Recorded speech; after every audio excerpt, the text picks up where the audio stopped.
Good day. I am Donalyn and with me is Mema Jalel.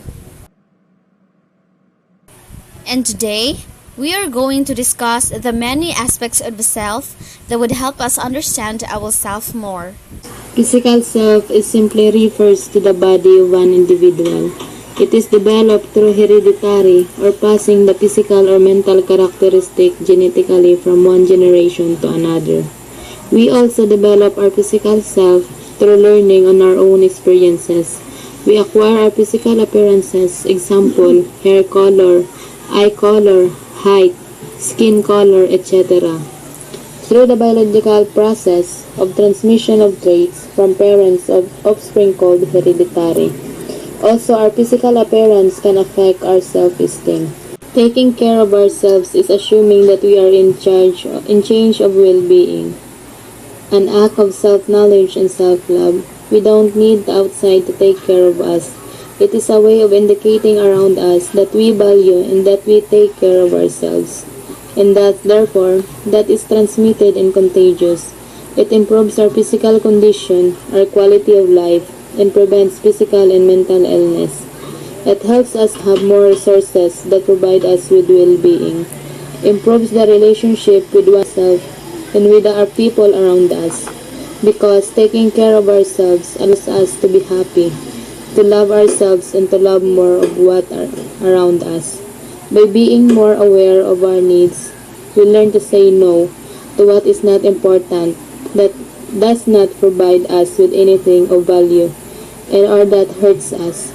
Spiritual self is the mind-body-spirit connection. It talks about meaning and purpose that go beyond the physical realities of life, and on person's connection to different aspects of his or her existence. Social relationship can play an important role in shaping person's spiritual self. Social relationship can affect and influence a person's spiritual self. It can either strengthen or weaken a person's belief. Spirituality is the quality of being concerned with human spirit and soul as opposed to material or physical things. For more, spirituality is primarily about a belief in God and active participation in organized religion. Spirituality develops through people's interaction, observation, and ambition. Anyone can develop a person's spirituality. It can be our family, friends, school, or church. Spirituality is a broad concept with room for many perspectives. In general, it includes a sense of all connections, something bigger than ourselves, and it typically involves a search for meaning in life. As such, it is universal human experience, something that touches us all. People may describe a spiritual experience as sacred or transcendent or simply a deep sense of aliveness and interconnectedness. Others may pray or find comfort in a personal relationship with God or higher power. Still others seek meaning through their connections to nature or art. Like your sense of purpose, your personal definition of spirit may change throughout your life, adapting to your own experiences and relationships. So, material self. This refers to the objects, places, or people which have the label mine. So it can be your cell phones or any materialistic things, or even the go-to places that you always hang out together with your friends, or it could also be your romantic partners or your family.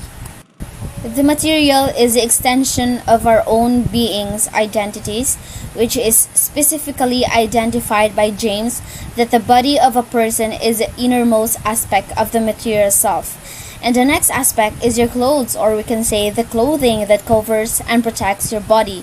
This also followed by your family because they are connected to us by blood, so it only means that we share their glory and shame.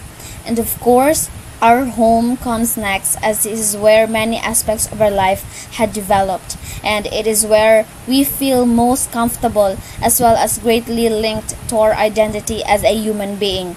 This is then followed by the other possessions such as gadgets, cars, and any material collections that we have. The material self is very important aspect of self that one should be consciously aware of. These material objects can be classified as the needs and wants. Needs are the things that we must have in our lives in order for us to survive. It includes the basic clothing, medical care, nutritious foods, shelter, transportation, savings, as well as basic utilities such as heat and water. While on the other hand, wants are the material things but aren't necessary for survival. This includes electronics, jewelries, magazines, movies, televisions, toys, video games, candy, and many more. So particularly, wants are non-essential materials that you desire to have or something you wish for, while needs are the necessity or something that is required and is essential for life. So for the sexual self, we should first know the definition of sexuality. It is what the man and woman give themselves to one another in love through a proper act which is exclusive only to spouses or married couple. Sexuality can only be considered as the most integral part of the love by which a man and a woman commit to themselves to one another until death. So sexuality is one of the authentic expression of love as well as the acceptance of the beauty and dignity as a person. And of course, if you really truly love that person, you respect and care for them. And in this case, it will blossom a growing love that will last until a lifetime. There are also lots of infections that could be transmitted through sexual activities. Some of these are crabs or pubic lice, genital warts, the clap or gonorrhea, syphilis, chlamydia, herpes simplex virus type 1, herpes simplex virus type 2, and of course the very common HIV or what we call the AIDS. Of course, there are also effective ways in preventing the transmission of these viruses. One of these is to practice safe sex and avoid direct contact of skin or fluids from one another. The use of proper sex supplies such as male and female condoms, gloves or dental dams could also reduce the contact and risk and can somehow be effective in limiting the exposure. However, there are still possible diseases or viruses that could still be transmitted even with these barriers that you've put on. So the next one is the political self.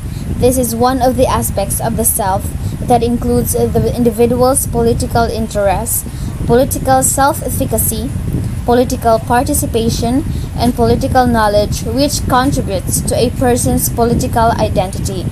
So let us first understand what these terms are and how would they help us understand ourselves. First is a political interest. It is considered as an essential measurement of one's orientation towards politics, and the individual has a tendency to interpret the politics as a personally essential and important in one's lives. The next one is the political self-efficacy. This reflects to the one's capacity to influence the others about the political system as well as reflects people's beliefs about their own abilities to play an active role in the political process. Next is the political participation. It is the part to where the individuals view themselves as actively participating and engaging in voluntary activities that has the vision to affect politics, such as youth groups of a particular political side.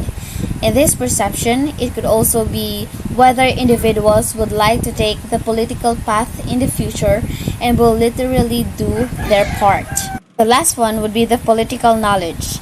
This is the degree to which the individuals have thought that they are politically informed or they have the willingness to engage in political discussion or debate about a certain political issues and problems. So the certain issues and concerns of the political self is first the citizenship, which is known as the belongingness and the allegiance to the state, that it could be by blood or by law.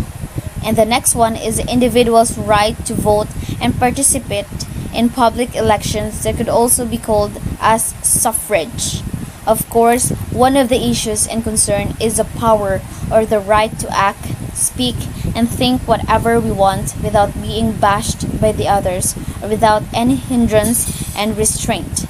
So, the individual's perception's capacity to be heard when expressing and voicing out their concerns about political issues is what we call the political voice. So, in pro-social self, we have this what we call as the altruism or the voluntarily actions or costly behavior of an individual that has the desire to help other people with no inherent benefits to the helper. As we can see nowadays, even in social media, that there are a lot of people who really has the heart to help others. While these actions could be real or not, others are also sincere in doing those kind of actions towards others, as well as to advocate and encourage others to do the same. There are lots of evidences that only shows that if you help others, you could also have a good as well as positive impact and effects on one's mental health and well-being. Digital self is a persona you use when you're online. Some people maintain one or more online identifiers that are distinct from their real world. Others have a single online self that's more or less the same as the one they inhabit in the real world. Nowadays, the era of millennials is being relied on technology that is being grand in our environment. The use of gadgets, appliances, and other electronic devices are being our daily habit and also being the part of our daily routine.